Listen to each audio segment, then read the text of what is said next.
Та бүхэндээ энэ өдрийн мэндийг хүргэе. Намайг Ширнэнд орж байгаа хүүхдээ оюун чимэг гэдгээ. Би Дорнот аймгийн Баян улс сумын хүүхдийн цэцэрлэгт бүлгийн багшаар ажиллаж байна.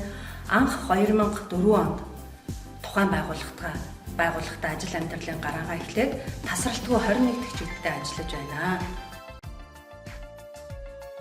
Багш мэрэгжил тэр дурдаа цэцэрлэгийн багш гэдэг нь сайн сонсогч, сайн ажиглагч, мөн мэдлэгтэй, бэлтгэлтэй, аргатай, харилцаа хандлага зөв байх ёстой гэж бодож явдаг юм аа.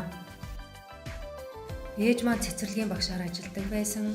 Ээжигээ дагаад цэцэрлэг хэмээх их айлын амьдралаар амьдарсан гэж хэлэхэд бараг болно доо. Иймдээ ч энэ мэрэгжлийг сонгосон гэж бодож байна.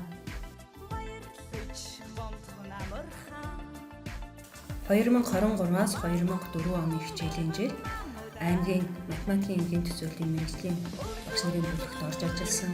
Орж ажиллах хугацаанд сайн туршлагуудаа түгээн дэлгэрүүлж тухайн мэрэгжлийн багш нарын бүлэг маань аймагтаа тэргүүлсэн амжилттайгаар оролцсон байна. Бага насны хүүхдийн сурч хөгжихэд орчин маш чухал гэж үздэг. Иймдээч таатай орчин бүрдүүлэх тал дээр төлхөө анхааран хүүхэд бүрийн хөгжлийг дэмжин ажиллаж байна. Багштай номон дээвэртэй өргөөний эзэн, багштай номон далайн шиг эрдмийн эхэн, багштай намрын уянгад эгшгийн симфон, багштай ардын үрсийн амьдралын хөтөч гэдэг энэ сайхан үгээр танилцуулга өндөрлөё.